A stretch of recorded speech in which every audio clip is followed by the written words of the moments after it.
आज हम करेंगे इलेक्ट्रिक आयरन के भागों का अध्ययन जिसे विद्युत प्रेस बोलते हैं। तो इसके सबसे पहले हम क्या करते हैं भाई, बाह्य भागों के बारे में जानेंगे। तो बाह्य भाग जो इसके हैं, जो सबसे नीचे दिख रहा है, इसको हम बोलते हैं सोल प्लेट। क्या बोलते हैं? Soul plate. इस हिस्से से ही हमारे कपड़े के ऊपर क्या की जाती है भाई, इस्त्री की जाती है। ठीक है। उसके बाद में ये होता है हमारा कवर। क्या होता है? हमारा कवर होता है। कवर जो है वो हीटिंग एलिमेंट तथा सोल प्लेट को कवर करने के लिए किया जाता है। उसके बाद में इसके ऊपर लगाया जाता है थर्मोस्टेट स्विच। थर्मोस्टेट स्विच की सहायता से जो हमारी आयरन है इसके टेम्परेचर को सेट किया जाता है। हमने सिल्क के कपड़े पर प्रेस करनी है, कॉटन के कपड़े पर प्रेस करनी है, या अदर किसी भी वैरायटी का कपड़ा है जिसके ऊपर हमें प्रेस करनी है, उस हिसाब से हम क्या करेंगे, इसका टेम्परेचर सेट कर सकते हैं। उसके बाद में इसके ऊपर ये इंडिकेटर लगा हुआ है। ये जो इंडिकेटर है ये हमें ये दर्शाता है कि अब हमारी प्रेस ऑटो कट है या चालू है। अब हमारी प्रेस ऑटो कट है या चल रही है। उसके बाद में ये जो होती है, हम इसको बोलते हैं इलेक्ट्रिक कोड। क्या बोलते हैं? Electric code. केबल जिसकी सहायता से हम क्या करते हैं, इलेक्ट्रिक आयरन के अंदर सप्लाई देते हैं। जो हमारी इलेक्ट्रिक कोड है इसके इस हिस्से को बोलते हैं प्लग। ये जो हमारा प्लग है ये होता है हमारा 3 पिन प्लग होता है। इसके अंदर जो है 3 लेग्स होती हैं, 1, 2 और 3। जो हमारी लेग्स हैं, नीचे वाली जो छोटी लेग्स होती हैं ये होती है हमारी एक लाइन की लेग होती है और एक होती है न्यूट्रल की लेग। एक लाइन की लेग और एक न्यूट्रल की लेग होती है। जो हमारी ऊपर वाली होती है ये होती है हमारी अर्थिंग की लेग। ठीक है ना। इसकी सहायता से जो इलेक्ट्रिक आयरन की हमारी जो सोल प्लेट है ना, इसको अर्थ किया जाता है ताकि हमारी प्रेस के अंदर कोई भी फॉल्ट आता है तो ह्यूमन बॉडी को कोई भी नुकसान ना पहुंचे, मतलब व्यक्तिगत नुकसान ना हो, करंट ना लगे, उस चीज के लिए इसका अर्थ पॉइंट का प्रयोग किया जाता है। जो आप देख पा रहे होंगे, जो हमारी ये अर्थ क्लिप है ना, ये इन 2 क्लिपों से क्या है, मोटी है। क्या है? इन दोनों क्लिपों से मोटी है। जो हमारी न्यूट्रल की लेग है और लाइन की लेग है, इन दोनों से जो हमारी अर्थ की लेग है वो क्या है, मोटी है। इसके पीछे का रीजन क्या होता है? नंबर फर्स्ट तो ये होता है, ये जो है हमारी मोटी इसलिए दी जाती है ताकि जो हमारी अर्थ की लेग है वो एक तो फेस के अंदर ना डल पाए। ठीक है ना। और जो एक हमारी लेग है वो फेस के अंदर ना डल पाए। उसके आगे एक रीजन और होता है ये इसका मोटी रखने का, अर्थिंग का जितना भी रेजिस्टेंस कम होगा, अर्थिंग का जितना भी रेजिस्टेंस कम होगा, अर्थिंग को उतना ही बेटर माना गया है। तो ये लेग को जब हम मोटी करते हैं तो आपने जो हमारे रेजिस्टेंस के नियम होते हैं उसके अंदर आपने पढ़ा होगा कि कंडक्टर का क्रॉस सेक्शन एरिया जितना बढ़ा दिया जाए उसका रेजिस्टेंस उतना ही क्या होगा, कम होगा। तो इसलिए इसको रेजिस्टेंस को कम करने के लिए भी इसको थोड़ा सा इसका डाया क्या होता है, अधिक रखा जाता है न्यूट्रल और लाइन की लेग की अपेक्षा। अब उसके बाद हम क्या करते हैं, इसको खोल के देखते हैं, इसके आंतरिक भागों का अध्ययन करेंगे।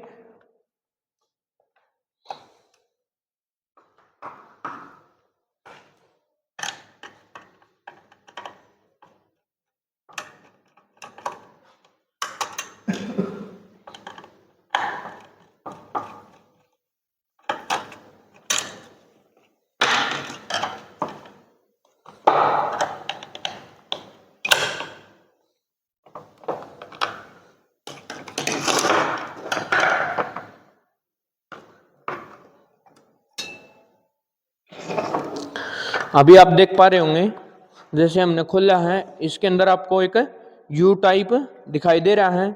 जो हमारा यू टाइप है ये क्या होता है हमारा भाई, हीटिंग एलिमेंट होता है। क्या होता है? हीटिंग एलिमेंट होता है। और जो बीच में आप देख पा रहे हैं ये होता है हमारा थर्मोस्टेट। जैसे मैंने अभी पहले आपको बताया था ना, थर्मोस्टेट स्विच, वो थर्मोस्टेट स्विच इसके लिए लगा होता है। वो क्या करता है, इसको रोटेट करता है। ठीक है ना। जो हमारा थर्मोस्टेट होता है ये बायोमेट्रिक स्ट्रिप की पत्तियों से बना होता है और उष्मा के सिद्धांत पर कार्य करता है। किसके सिद्धांत पर कार्य करता है? उष्मा के सिद्धांत पर कार्य करता है। क्योंकि जब क्या है, हमारी प्रेस ओवर हीट होने लग जाएगी, मतलब जिस टेम्परेचर पर हमने इसको सेट किया है उससे हमारी क्या है, प्रेस है ओवर हीट होती है। तो जो ये नीचे बायोमेटालिक स्ट्रिप की पत्ती दिख रही है क्या करती है, ऊपर की तरफ उठना स्टार्ट कर देती है और थर्मोस्टेट को कट कर देती है। यदि आप ध्यान से सुनेंगे ना तो देखिए मैं उठा रहा हूं तो आपको एक कट की आवाज सुनाई देगी।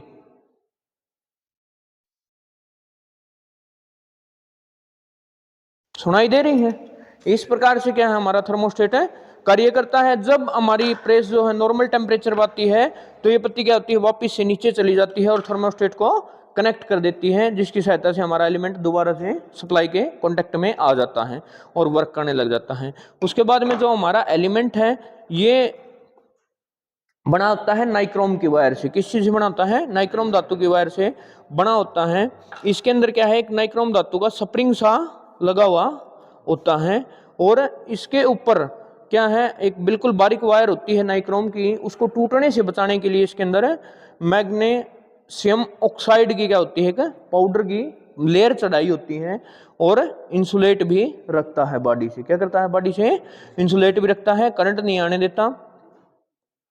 अब हम क्या करते हैं, इनको टेस्ट करके देखते हैं क्या हमारे दोनों पार्ट सही हैं या नहीं है। तो सीरीज बोर्ड की सहायता से चेक करेंगे। एलिमेंट को टेस्ट करने के लिए दोनों एलिमेंट के टर्मिनल पर लगाएंगे।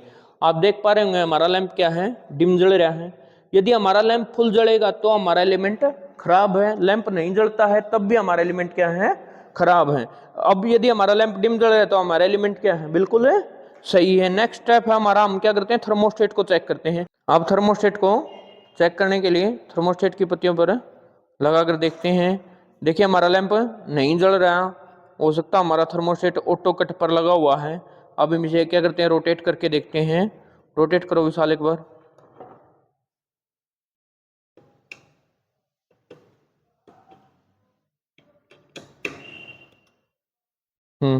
अब देखिए, अब हमारा थर्मोस्टेट सही कार्य कर रहा है, ऑटो कट पे लगा हुआ था। अब हमने क्या किया, इसको चालू कर दिया। जो हमारा रेजिस्टेंस है, एलिमेंट है प्रेस का, उसके अंदर सप्लाई को स्टार्ट कर दिया। अब जब क्या है, हमारी प्रेस ओवर हीट होगी तो ये दोबारा से क्या करेगा, कट मार के इसकी सप्लाई को बंद कर देगा। भाई ये थी हमारी इलेक्ट्रिक प्रेस और उसके भाग।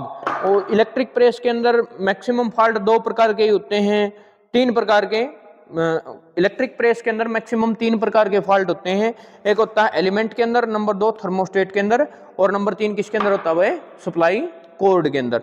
तो जैसे मैंने सिखाया है, इन दोनों के अंदर कोई भी फॉल्ट नहीं है। एलिमेंट के अंदर हमारा लैंप डिम जल रहा है तो हमारा एलिमेंट सही है, नहीं जलता तो भी हमारा एलिमेंट खराब है, और लैंप फुल जलता तो भी हमारा एलिमेंट क्या है, खराब है।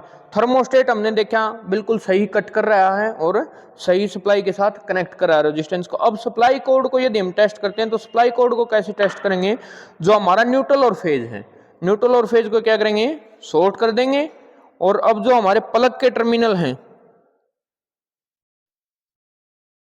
अब जो हमारे प्लग के टर्मिनल हैं, इस पर हम क्या करेंगे, सप्लाई देकर देखेंगे न्यूट्रल वाले पे और लाइन वाले पे। हमारा लैंप जल रहा है तो इसका मतलब हमारी केबल क्या है, सही है।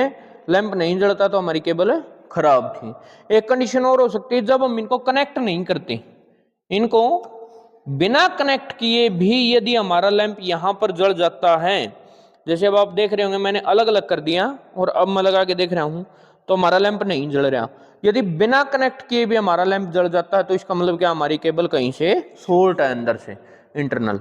ठीक है, थैंक यू। नेक्स्ट पार्ट के अंदर हम देखेंगे इलेक्ट्रिकल प्रेस के कनेक्शन कैसे करते हैं। ठीक है, थैंक यू सर।